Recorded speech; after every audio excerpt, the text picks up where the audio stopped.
Teacher, may tanong po ako sa'yo kung talagang matalino ka sa math. Ay nako tutoy, bata ka pa mapapahiya ka na. Kaya nga math teacher mahusay sa math. Ano ba yung tanong mo? Halimbawa teacher, meron akong 30 pesos. Tapos bumili ako ng hamburger, 18 pesos isa. O ilan yung sukli ko? Diyos ko tutoy, napakadali. 30 pesos minus 18. O, edi 12. 12 pesos ang sukli mo. Ah, mali teacher. Ha? Bakit? Paano mali? 2 pesos lang sukli ko. 20 lang kaya binayad ko. May nakita ka bang 30 pesos na buo? Bola. Talaga ba?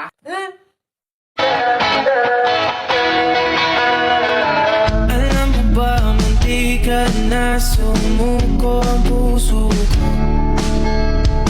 Sa paulit-ulit na pagkakataon na nasaktan na bigo. Mukhang delikado na naman ako. Bakit ba kinikilig na naman ako? Pero ngayon ay parang kakaiba. Pag nakatingin sa iyong mata, ang mundo ay kalma. Ngayon nandyan ka na, di magmamadali ko lang ang katabi. Saan ko kay pumuti? Di na maghanap na kung anong sakit sa mga tanong. Dahil ikaw ang katiyakan ko. Hindi na ako bibitaw. Iyong ikulang dahil sa'yo. Kung anong kulay ng aking nagsisilbing tanglaw. Ikaw ay dilaw. Di akalain mararamdaman kung muli ang yakap ng panahon habang kumakalapit ang init at sinanaraw ng mukhang di naman delikado. Kasi parang humingiti na naman ako. Kaya ngayon di na ako mangangamba kahit anong sabihin nila. Ngayon nandyan ka na, di magmamadali ko na ang katabi.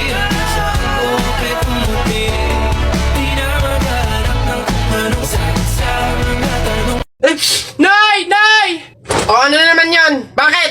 Nay, may nagbebenta na sa labas ng mga sisiw. Bibili na ako. Mura lang yun 20 lang yun Dali na. Sus na bata ka. Nung nakaraan nung ginawa mo dun sa asul tsaka dun sa dilaw na sisiw mo ba yun?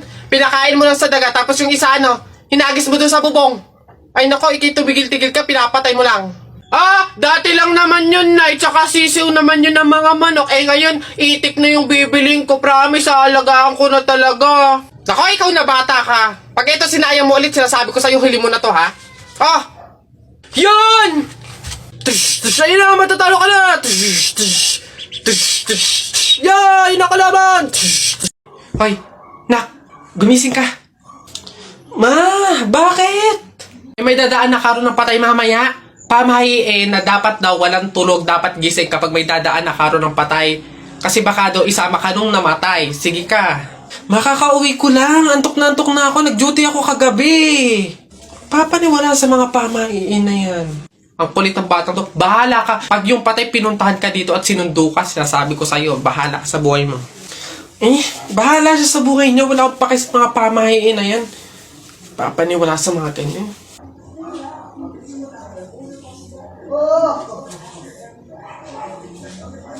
Ma, di ba sinabi?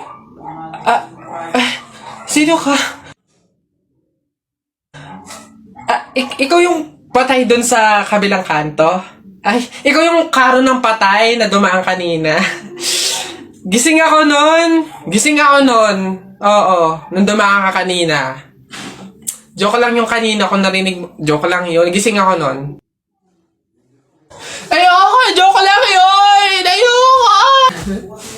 Ayoko! Gusto ka mabuhay, wag. Tao po!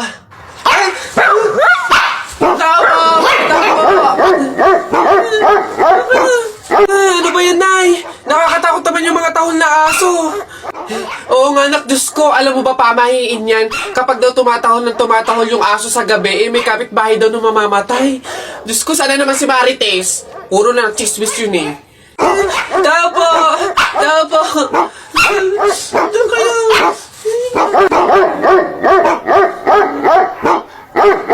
Aray! Ano yun? Buisit kayong dalawang mag-ina kayo. Kaya tumatahol yung aso dahil andun ako sa labas, ha? Puro kayo pamahiin. Tawag ako ng tawag, wala man lang sa inyong nagtangkang lumabas para sa akin. Ay, kuya lang. Puro kayo pamahiin. Nilapan ako ng aso't lahat. Aray, pagbibigay lang naman ako ng ulam sana eh. Eto, aray ko. Tahol kasi ng tahol yung aso, kala namin may mamamatay eh. Oo nga, mamamatay ako sa inyong dalawa. Aray ko yung rabies, yung kumakalat na.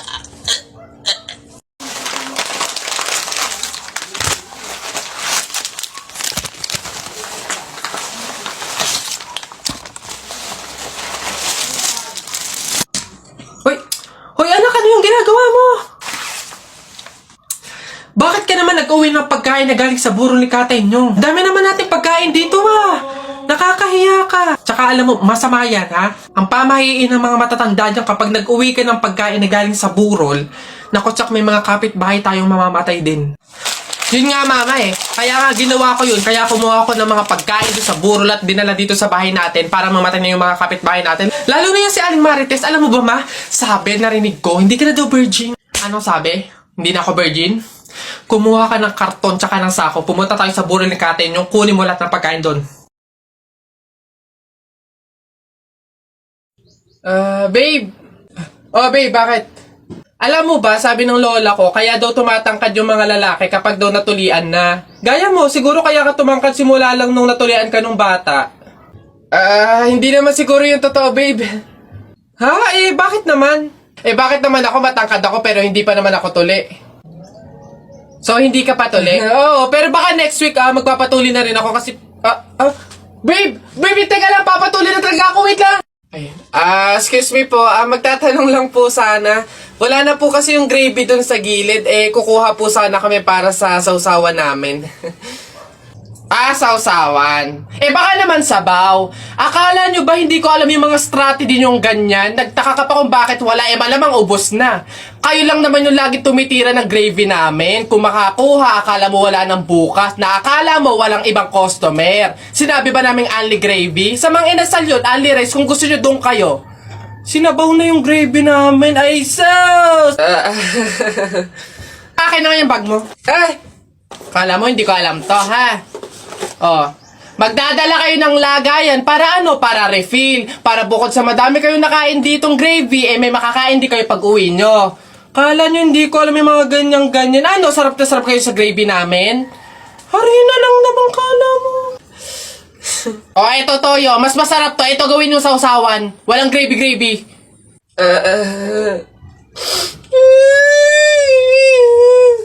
Pre, di ba sabi mo matapang ka? Oo, bakit? Ano? Pindutin mo nga yung fire alarm. Ako? Pipindutin yan? Dali! Ano, hindi mo kaya? Takot ka. Pakala ka pala eh. Walang kabilib-bilib to sa akin. Ako matatakot? Fire alarm?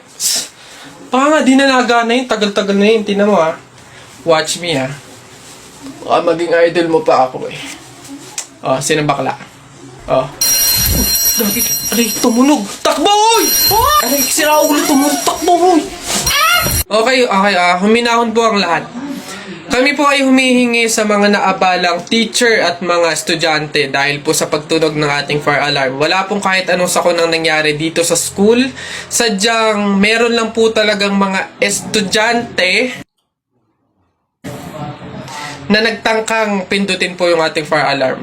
Buti na lang po at may CCTV at nakita natin kung sino yung pumindot nun. Kung kasi pantimpan. Gagi, ba't ako? Maloy ko bang uto-uto ka? Puntay ko ngayon.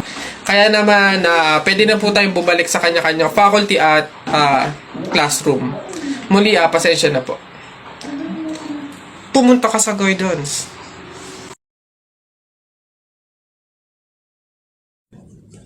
Hoy, princess! Bakit Lilibet? Anong baon mo ngayon? For sure naman, maiinggit ka sa akin kasi ang baon ko for today, I have chocolate. I have 2 juice. 2 juice to akin lang lahat yan. Tapos, I have 2 Chucky. Sa'yo, anong baon mo? Ano ba yan? Yun na yun. So cheap naman. Halos puro inumin. Eh ako, ang dala ko for today. Meron ka bang biscuit? Soft drinks. Syempre, hindi mawawala yung apple. Tapos, meron din akong baon na pera. O meron ka bang ganyan? Oh, ay Bimbo, anong pinabaon sa'yo ng inay mo ngayon? Teka lang, titignan ko. Saging, tsaka suman. Bakit? Yung sa'yo? Saging tsaka suman? Sarap nyo na. Eh ako, pinabaon sa akin ni inay ngayon. Ano ba? Oh, buko! O ano? Bulok naman ata yan eh. Anong bulok? Hindi kaya sabi ng inay, kakapitas lang daw nito nung nakaraang taon eh. O sige na, basta sabay na tayo kumain, magbigayan tayo ha. O sige, tara.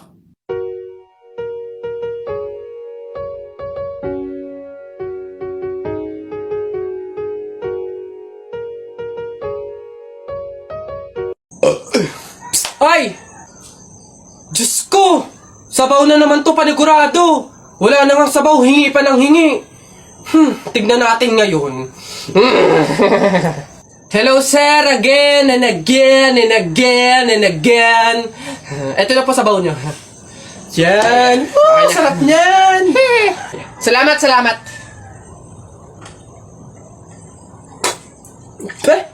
Hoy! Ay sir, bakit? Hoy, ano to? Tubig to, hindi to sabaw. Ay sir, alam ko. Ang usapan kasi, sabaw. Hindi klase ng sabaw. Aba, bastos to. Palitan mo to. Sasabi ko sa'yo, palitan mo to. Ay, wow!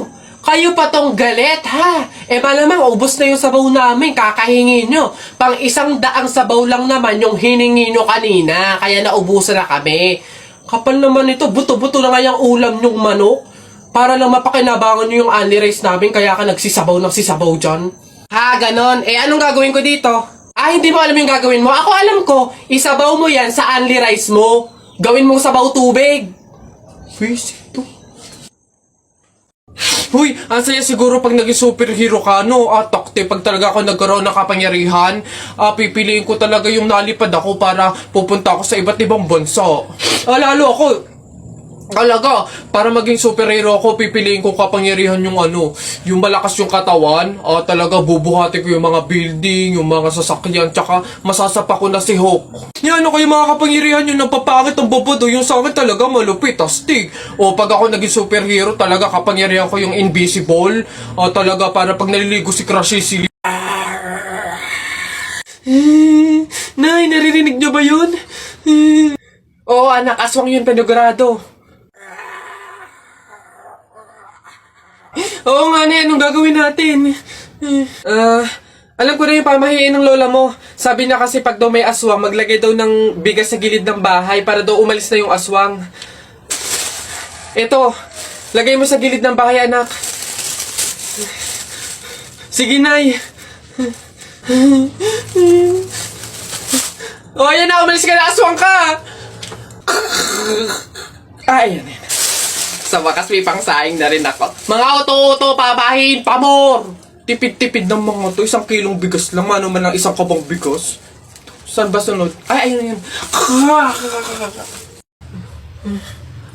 Papatuloy ka rin? Abay, oo. Hindi naman daw masakit yun eh. Para nga lang daw kagat ng langgam yun eh. Lalo ako. Hindi nga ako nagdala ng palda tsaka maluwag na shirt eh. Tsaka may anesthesia daw yun kaya hindi ako masasaktan. O walang iyakan ha. Sige, okay ng dalawa, dali. Tayo agad.